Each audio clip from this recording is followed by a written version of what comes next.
Good evening. You are listening to Right on Campus, the UW-Eau Claire College Republican podcast.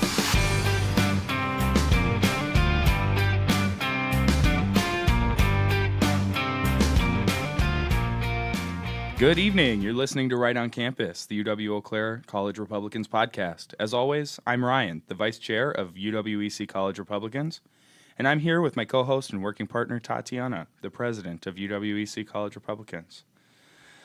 Tonight, we will be discussing Trump's cabinet appointments, focusing on some of the main players like Marco Rubio, Robert Kennedy Jr., Tulsi Gabbard, and the debacle with the Attorney General situation, as well as Kash Patel's appointment to FBI director.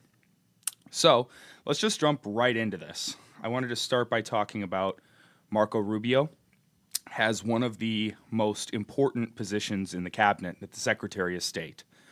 So the Secretary of State is the position that deals mainly with the U.S.'s foreign intervention and their placement in the world stage. So a little bit of background on Rubio.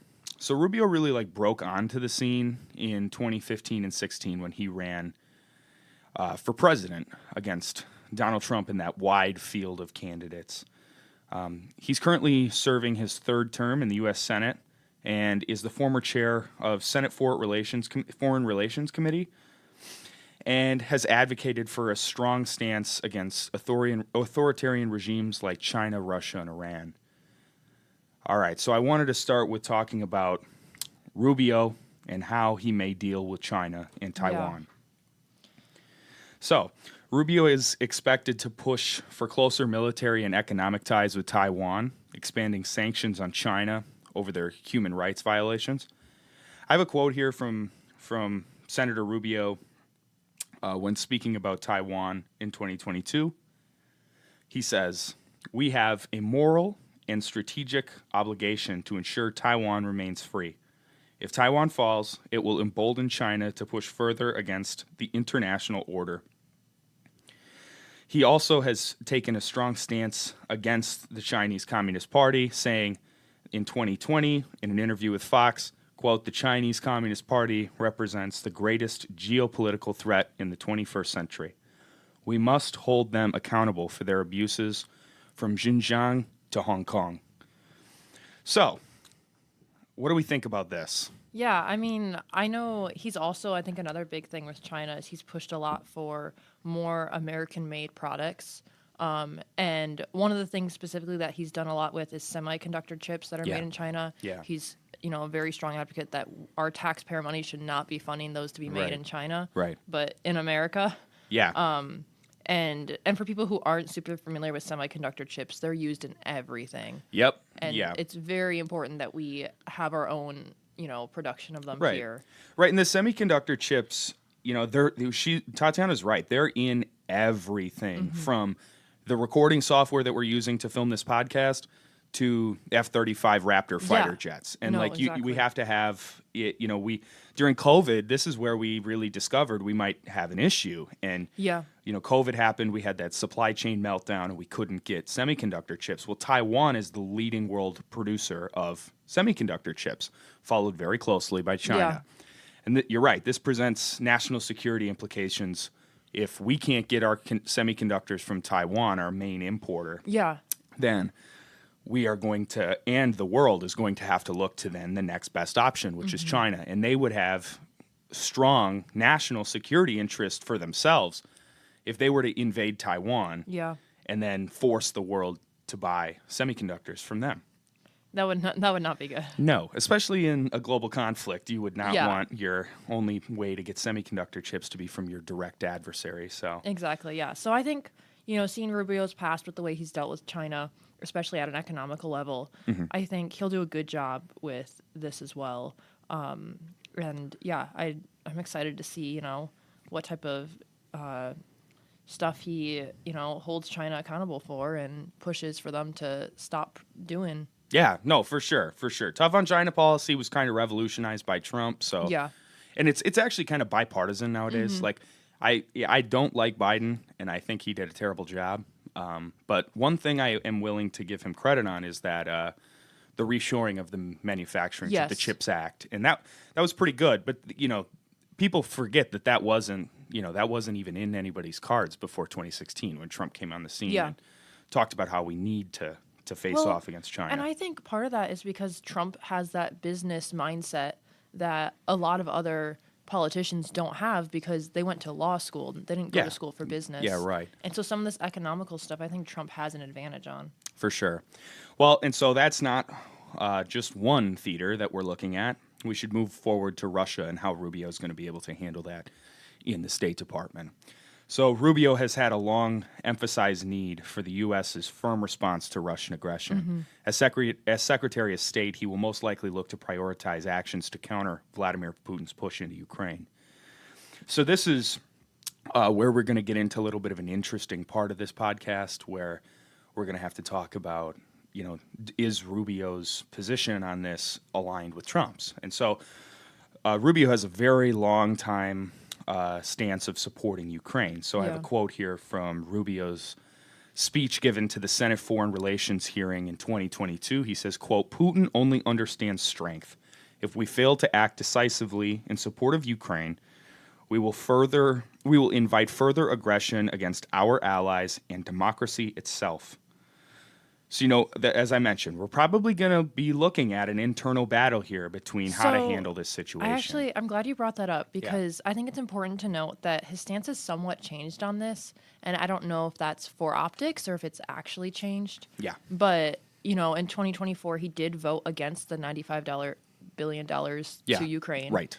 And then earlier this month, he said, or I guess it'd be last month now, Mm-hmm. but he said, "I think Ukrainians have been incredibly brave and strong in their stand against Russia, but ultimately what we're financing here is a stalemate, and it needs to be brought to an end. Right. I believe common sense shall prevail. You don't have to be a fan of Vladimir Putin to want to end the war." No, that's a great quote. Yeah. So we'll see which way he kind of pans out. I would hope that he sticks to that. Yeah. I mean, we've talked about, I think, a little before, but neither of us are very pro funding Ukraine. Yeah, intervention in the So- Eastern Theater. Yeah. Well, and another thing to consider too is Trump's position on this has changed. Like, Yeah. Trump was actually the one who sent the Javelin missiles to Ukraine. Yeah. And Obama famously said he would only send non-military, non-lethal aid. Mm-hmm. And when Trump came in, he then took this tough on the world policy Yeah. and he sent Javelin missiles into Ukraine, and he armed them with lethal Yeah. military aid. But now he's really backed off and said, like, this has got to end. Well, and I think, a lot of that has to do with the fact the America First, campaign that Trump's been running is Yeah. you can't help other countries until you help yourself, For sure. And Yeah. we're at one of our lowest points in our country, so it's important that we fix that first. Absolutely. Well, and another theater that Rubio is going to be looking to help fix is this issue in the Middle East. So, Iran, how is he going to deal with Iran? Well, Rubio sees Iran as a central destabilizing force in the Middle East, which I think they are. He's going to be focused as Secretary of State at curbing the nuclear ambitions of Iran and countering its support for its terror cells, Hamas, Hezbollah, the IRGC, in Iraq and in Afghanistan. And I don't even have this planned, but have you heard about the resurgence of the Syrian civil war? No. Yeah, so this was also famous Trump policy. Barack Obama had this stance of foreign intervention and regime change. So famously, you'll remember the debacle at the embassy in Benghazi, Libya. Yep. Well, so that was also famously orchestrated by the Secretary of State at the time, Okay. Miss Hillary Clinton. Oh, yes. And so we had this stance. The dictator at the time in Libya was Muammar Gaddafi, and he was this big, anti-Western influence in the Middle East. And Libya is in Africa, but Yeah. they're in this like Islamic fold. Okay. And Muammar Gaddafi was this big-time dictator, and Barack Obama, and Hillary Clinton kind of orchestrated this color revolution in Libya, and then it kind of famously came to a big issue when the embassy was attacked, and we had the American ambassador to Libya was killed, Wow. and then we lost what was it, nine or 13 U.S. CIA contractors who were on at the embassy. We lost all of them. Wow. And then we had a strike group in the Med. So we had actually, I have a buddy who I just found out he was all loaded up, getting ready to go on the helicopter. And then Wow. Clinton famously told him to Yep. stand down. And so Yep. we never sent any aid. There's a movie on that. 13 isn't there? 13 hours. hours. Yeah, That with is- John Krasinski. Yep. Yeah. It's a good movie. It is a really It's good very movie. dark, but Yeah. it's good depiction. Right. Okay, so what challenges is Rubio going to face as Secretary of State with given this large global conflict from China to the Mideast? I would think the hardest thing with all this is tackling so many things at once. For sure. mean, we've got Ukraine, we've got China, we've got, the Middle East. Like, there's a Yeah. lot going on, and there's going to be a lot of pressure on him to do a lot of things. Right. And so, I don't know. And I think also it'll be really interesting to see how Russia-Ukraine plays out with him. Yeah. Because as we mentioned before, he's kind of gone back and forth on that. And 2022 to 2024 is not a long time. No. And so I hope that, he doesn't prolong this war and keep sending aid, Right. but we'll see how that shakes out. Yeah, I think I was seeing the Washington Post. They just posted. I don't have it pulled up, but they kind of said that Ukraine's chances are pretty much Yeah. done now. And for the Western liberal media to be saying that, like, Yeah. I think they're ringing the bells for Yeah. this maybe neocon or neoliberal establishment that loves war, and it's going to come to an end. Yeah, so for sure. I think that's that. So, are you cool if we move Yeah. off of Rubio? All right. So the next one that I think is important to talk about is Robert Kennedy Jr. And his controversial appointment to HHS Secretary of Health and Human Services. So a little bit of background on Robert Kennedy. So Kennedy ran against Trump in 2024 as a third-party candidate, tried to shake things up. And Kennedy is one of the strongest political dynasties in America. He is the son of Senator Robert F. Kennedy Yep. and the nephew of President John F. Kennedy, both of whom were assassinated. Wow. Yeah. He kind of got his start as like an environmental attorney, and then he was like a vaccine safety advocate. So he's like also a very large vocal critic of big pharma and pharmaceutical companies and their collusion with government health agencies.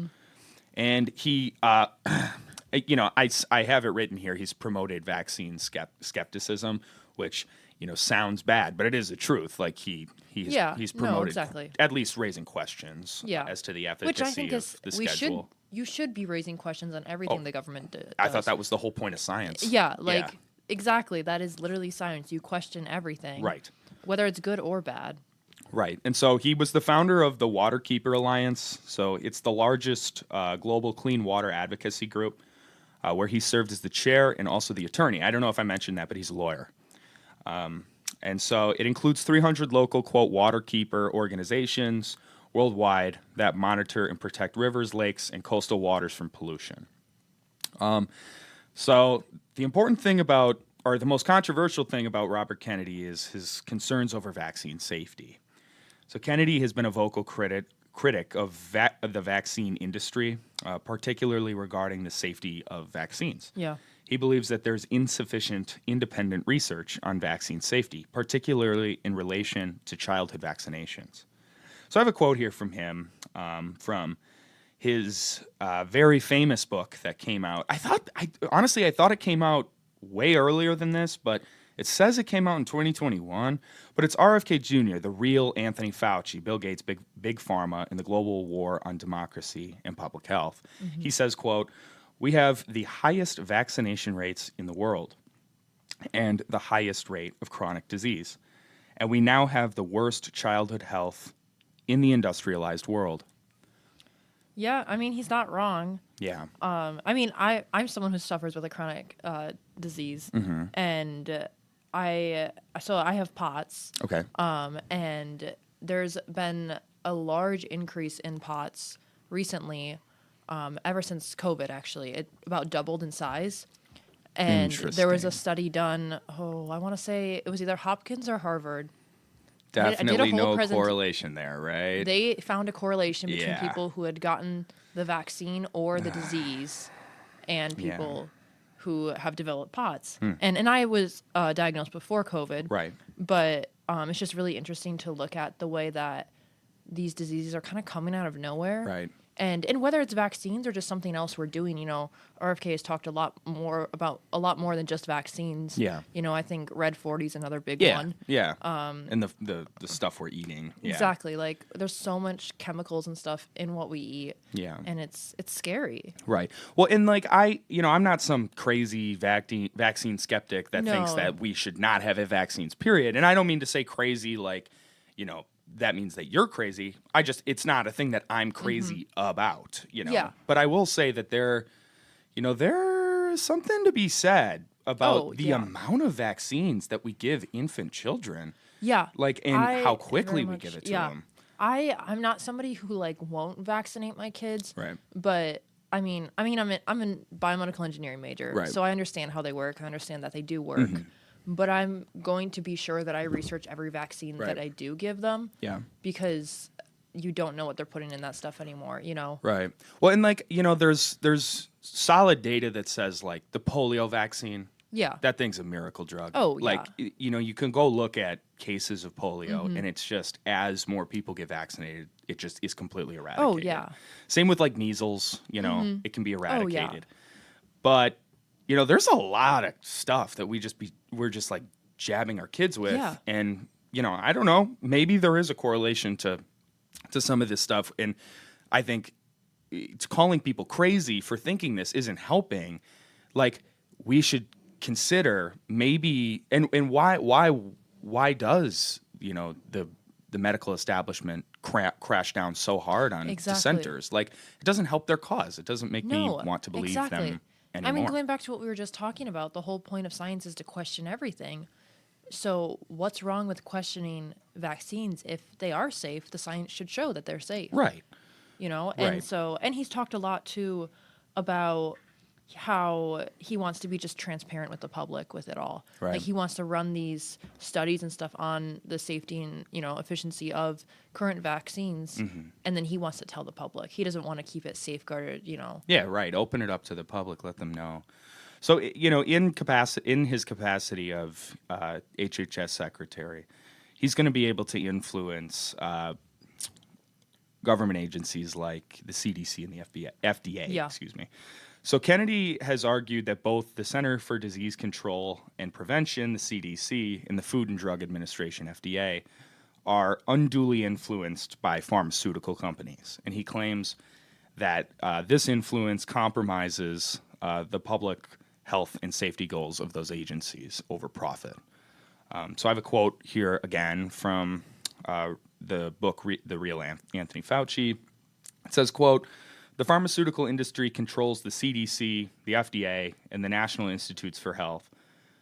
This is the same pharmaceutical industry that has been responsible for the opioid epidemic and routinely puts profits ahead of public health." So question, how might Kennedy's appointment to this position affect something like a COVID-19 vaccination mandate? I hope it ends it. Yeah. As somebody who's not vaccinated, it's been very difficult. Right.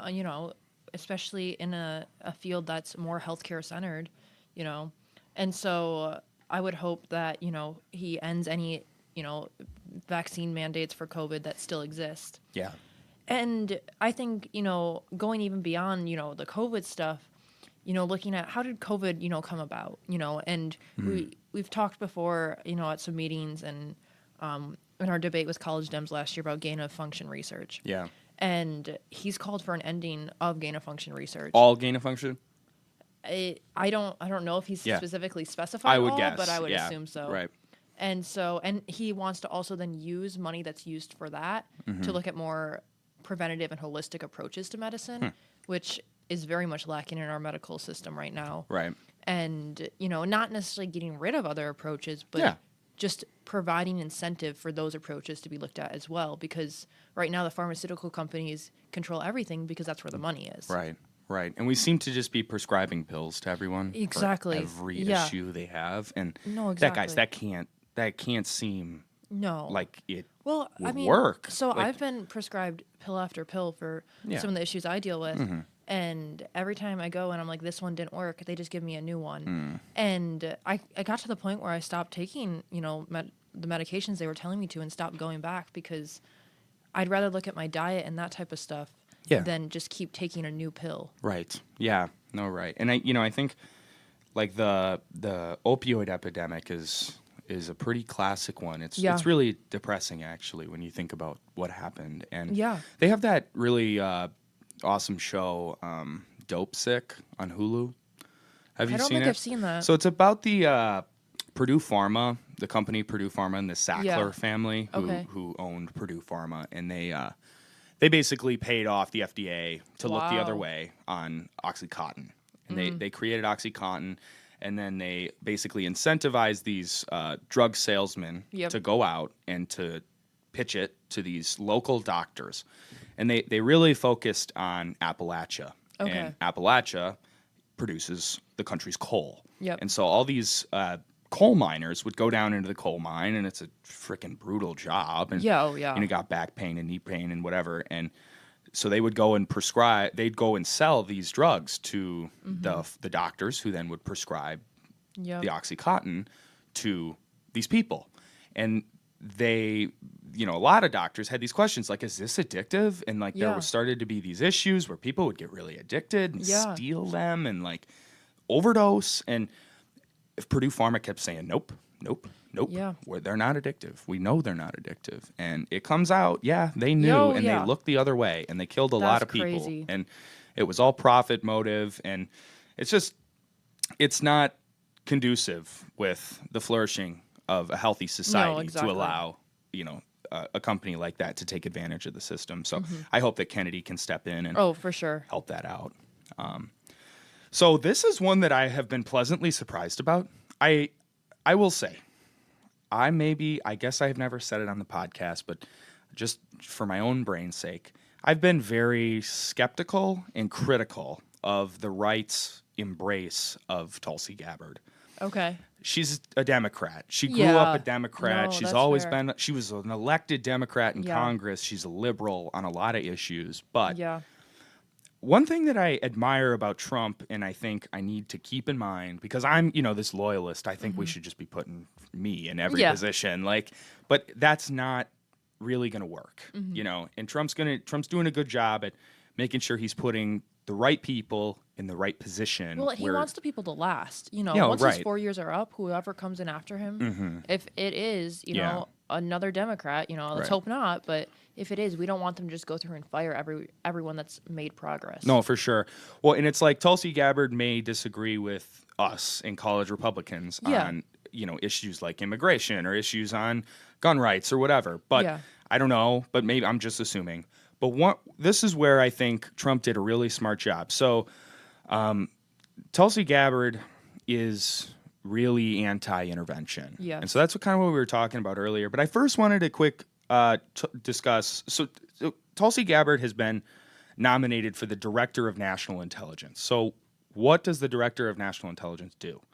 So the Director of National Intelligence, or the DNI, is the head of the United States intelligence community and is responsible for overseeing and coordinating all national intelligence activities and ensuring that the intelligence efforts support national security priorities.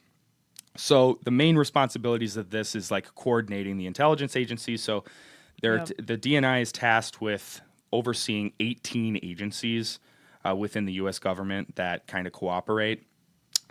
Namely, these ones are the CIA, the Central Intelligence Agency, the NSA, the National Security Agency, and then the FBI, the Federal Bureau of Investigation. And then, other military intelligence Yeah. operations. And so she is going to have this unique opportunity to really rein some of this overstep. Yeah. And Tulsi Gabbard has some extensive experience in the Oh, yeah. government. So she served as a U.S. Army Reserve officer and is a combat veteran. She was deployed twice to the Middle East. first in Kuwait in 2004 and then in Iraq in 2008. She was assigned as a medical operations specialist in the Middle East. Yeah. Then she was elected to Congress from Hawaii in 2013 and served until 2021. She really made waves when she was elected to Congress because of her non-interventionist views, especially with like U.S. foreign policy on, like we previously talked about the issues in the Middle East. She's always been anti-regime change. Yeah. And then one quote I just provided from Gabbard was in the I think this is a paper or a website, Okay. Democracy Now! In 2019. She wrote, "We should not be sending our men and women into wars that do not protect our national security. We need to stop intervening in other countries' civil wars," Yeah. which is just a breath of fresh air Yes. to hear, especially putting her in charge of the CIA. Exactly. I mean, like, how do we know? I guess this is a little controversial to say, but how do we really think that, this pro-Western government in Ukraine came about in 2014? It's like a CIA cover revolution, Oh. and Tucker Carlson talks about this a lot, Yeah. but, Muammar Gaddafi in Libya, we talked about him too. CIA color revolution, and Saddam Hussein. Like, we have this bad habit. Vietnam, we have this really bad habit of going into these countries and then meddling in their domestic affairs. And it's one thing to look to diplomacy to try and fix these things. It's another thing to topple a government Yes. and then just let the fallout wreck the exactly. country. And it's just Yeah. it's not good for us. It's not good for them, and we should look to end it. Opposing regime change. Tulsi Gabbard has been like a fierce critic of U.S. interventionism, particularly in the Middle East. She's opposed regime change and calls them very costly and counterproductive. As I mentioned, she's criticized the regime change in Libya and Syria, or the policy of regime change in Libya and Syria. And just one more quote from her is from the CNN interview in 2017 when she said, quote, "The intervention in Syria, Libya, and Iraq was a disaster, and the result of that disaster has been the deaths of hundreds of thousands of people, the displacement of millions more, and the strengthening of radical groups like ISIS." So, do you think Tulsi Gabbard is a good pick? I was a little skeptical at first as well. Yeah. I'm glad you said that because, like you said, she was a Democrat, and that kind of concerned me. And the other thing that I am, I guess, a little concerned about is that she, Director of National Intelligence, as somebody who very much does not want any, intervention in foreign affairs, and her whole role is essentially intervention. Foreign affairs. Yeah. Yeah, So, right. I think it's going to be a really interesting role to see what she does, if she is very, anti-involvement. But I also think it's a very smart role to put someone in there who does have such a strong opinion on it. Yeah. Because that way she won't be,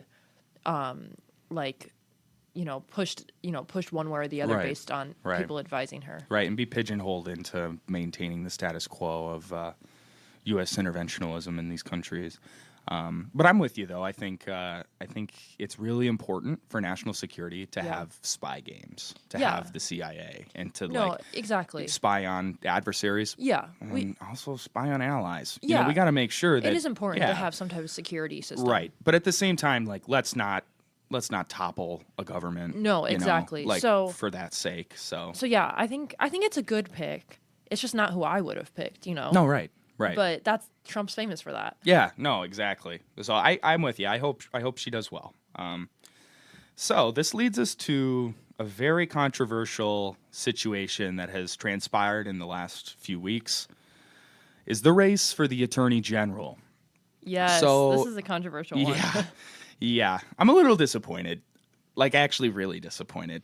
Yeah. And confused. Yeah. We'll get to that. I feel that. But so you'll remember, if you guys were watching the news, Matt Gaetz was picked as Trump's nominee for Attorney General. And this blew the internet up because Gates was by far the most loyalist pick. He was, Yep. the most aggressively conservative pick. And it's not like they put him in the transportation secretary or the HUD. They made him the frickin' AG. Yeah. And that means he's going to be using the DOJ. Yep. And it's very reminiscent of what just happened to Trump. Very true. And so that's where I think everybody started, kind of went, oh, shoot. This guy's going to come for us. And right off the bat, there was all this storm, not just from Democrats, but from Senate Republicans who said they won't confirm the nomination. Well, and then he had those allegations against him. Right. Allegations of sexual relations with, a 17-year-old minor. Yeah. And the whole thing, the way he just immediately, dropped out then. So when it became clear that he wouldn't make it through the confirmation process in the Senate, he accepts the nomination for AG. Yes. He resigns from Congress. That's what, yes. He resigns from Congress that same day. And then 6 days later, when it was clear that he wasn't going to get through the confirmation process, he just withdrew the nomination. Yeah. And so the weirdest part about this is that he can't go back to his congressional seat. Well, but here's the other thing. Yeah. Did you know that now that he's resigned, they can't publish the findings of the court cases? Right. And so that's the catch there. And a little scary, It's the House Ethics Committee. And so some context for people who are probably hearing that Matt Gaetz is a child groomer or whatever. Well, so although Gaetz, he was never formally charged with anything from local DAs or police departments. They declined to press criminal charges on Matt Gaetz. Mm-hmm. But the House House Ethics Committee decided to open up this investigation into all of the findings because it's one of their own or whatever. And the allegation is that he had inappropriate sexual relations with the 17-year-old minor. And because Gaetz resigns from Congress, the committee can't publish its findings. Okay, yep. And that's... Right. Yeah. That's where we're like, okay, wait, what was in there? Yeah, why'd you resign? It's like a golden parachute kind of thing. No, yeah. So now Trump's looking at Pam Bondi. Right. And I think this is, not necessarily a bad pick, but not like his other ones. Right. Pam Bondi, she's a former Florida Attorney General from 2011 to 2019. She led efforts. She has the experience. Yeah, the legal experience. She's led efforts against human trafficking. One thing that I really liked about her was this advocacy for consumer protection. Yeah. So she focused on consumer rights and fraud prevention as the Attorney General in Florida, and wants to protect consumers from scams, which is amazing. Yes. I'm so sick and tired of scam texts and scam calls and phishing emails and all that. And have you ever made that scary mistake or a family member make scary mistake where you get the pop-up and you call for help and it's a call center and it's like, oh, shoot. Yep. This is really uncomfortable. I love that. If she comes in and deals with that, I'm cool with that. But, yeah, so what are your thoughts on this whole DOJ I don't know. debacle? The whole Matt Gaetz thing is really skeptical to me. Yeah. And I really don't like it. And then with Pam Bondi, I think she's an okay choice. I mean, she was a part of Trump's legal team during his impeachment trial. Oh, really? Mm-hmm. And so I think that's how she ended up in this position. Right. And she's also the chair of the America First Policy Institute. Oh, I know that. Mm-hmm. I know what the America First Policy Institute is. I didn't know she was a chair. Yeah. Wow. And so I think, those are both good things, to kind of boost her ability to, carry out this job well and stuff. But I'm just not really sure how she expects to go about, the commerce changes and that type of stuff. Mm-hmm. So I don't know. It'll be interesting. It will be very interesting. And then last but not least, the most recent appointment is Kash Patel as the FBI director. I think this is one of Trump's most, what's the word? Craziest picks? It's his strongest. I love this pick. Oh, I do too. Yeah. So have you seen Government Gangsters? No, and I haven't seen. Didn't he do another one too, or is He it just might one? have. I just I know I didn't see that one. So at the RNC they showed it, Mm, and I had the opportunity to watch it. Very good. yeah. And Did he for, like direct it? yep. Yeah. Okay. Yeah, and they had a little like panel afterwards that he was a part of, and it was really really cool to see him. Just for those people that don't know, Government Gangsters pretty much, depicts all the corruption within the FBI and the government and just the deep Right. state at large, and so that's what he's known most for is in his time in the FBI going after the corruption and stuff. And so Government Right. Gangsters, it's both a book and a movie now, Mm-hmm. and very very good watch if you're looking Wow. for something to Yeah, I'm watch. gonna have to watch that. So Kash Patel's career kind of began um, as an attorney specializing in national security law and intelligence. He served as a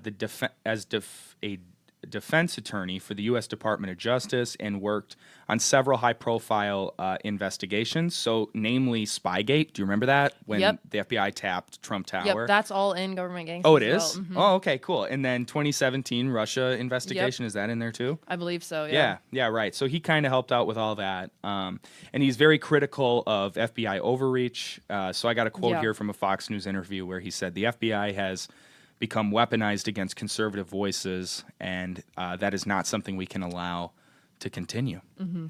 So his role in the Trump administration in 2016, he was the deputy national security advisor. Patel worked in the National Security Council under President Trump, where he was a key ally in pushing forward the administration's hardline stance on national security and foreign policy. His most important role was the chief of staff to the acting Secretary of Defense. Yep. So, as the acting chief of staff at the Department of Defense, Patel had direct influence over military and defense policy. He like focused on intelligence gathering and operations management. And so then, he's, as you probably know, and as we've previously mentioned, he supports these declassification efforts, Yes. which we will be so excited to see come to fruition. Patel played a critical role in the declassification of documents related to the Trump-Russia investigation, supporting efforts to undermine the investigation and claim that it was very politically motivated, because it was. So his stance led to his support, with conservative circles. So Yeah. folks like us, we love him. But what's your assessment of the FBI's current state? What do you think about Kash Patel? Yeah, I mean, so I think one thing that, we see a lot with the FBI now is it's not very focused on the people. It's focused on more of these governmental type, carrying out governmental type jobs, and less focused on serving the people and cops being cops. Yeah. And, Kash Patel is famous for saying that, if he was appointed to this position, that he would chase down rapists, chase down murderers, chase down drug traffickers, Right. and let the cops be cops on the street across America. Right. Right. People forget that the FBI is supposed to be like cross-state, Yes, exactly. police. It's like, Europe has Interpol, like when it crosses the Yeah. country borders, they have that interpolice. Exactly. And so that's what the US FBI is supposed to Yes. be. Like when Bundy goes across all those Exactly. states, you got to have the Federal Bureau to go in and exactly. figure it out. And Trump has said that his focus will be on trying to catch all these drug traffickers and human trafficking that's occurring because of our border crisis. Right.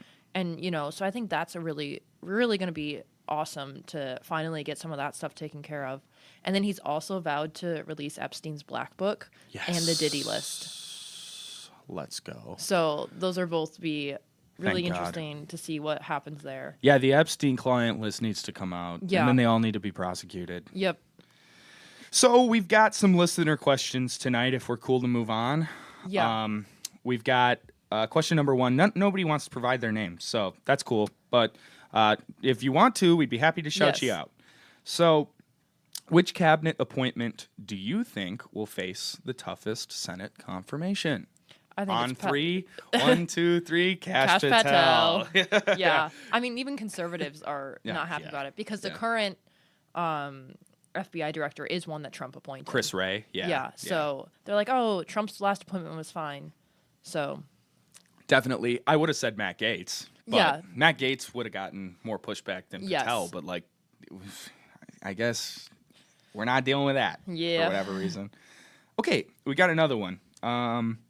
How do these appointments reflect the administration's policy priorities? I mean, I feel like all these appointments were focused on America first Yep. and take down a big government, and it really just focuses on the people. And I think that that's what makes Trump, such a good candidate for president, was Right. how much he's willing to just work for the American people and not for the American government. Yeah. Cool. Well, that's all we have for listener questions. Do you have any closing thoughts? I think I'm just excited to see how this all plays out.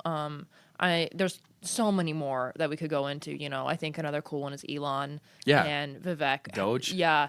Yeah, my dad loves Yeah. Doge. Oh my gosh. Yeah. Shout out And we could Dad. have a whole podcast episode Yeah, just we on almost that. should. Yeah. So, but definitely excited to watch everything play out with all this stuff. Yeah.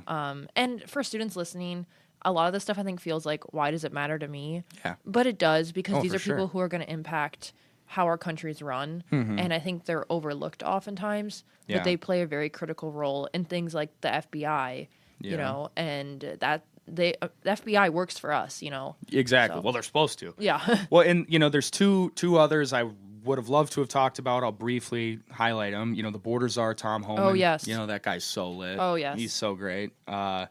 And then Defense Secretary Pete Hegseth. Yes. We didn't get to him either, but he's going to be pretty decent too. Yeah. So, all right. Well, thanks for listening to Right on Campus. We post this podcast weekly, tackling current events and life as a conservative on campus. If you'd like to learn more about UWEC College Republicans, join our meetings on Monday nights in Centennial 1704 at 7 p.m. Follow us on Instagram and Facebook at UWEC College Republicans, and be sure to like, comment, and subscribe if you're watching on YouTube, and favorite and share this podcast on Spotify. We'll see you next week, where we will have a surprise topic. Have a great night. Thank you for listening to Right on Campus. We post this podcast once a week, where we talk about current events and life as a conservative on campus. Follow us on Instagram and Facebook at UWEC College Republicans. Have a great night, and see you next time.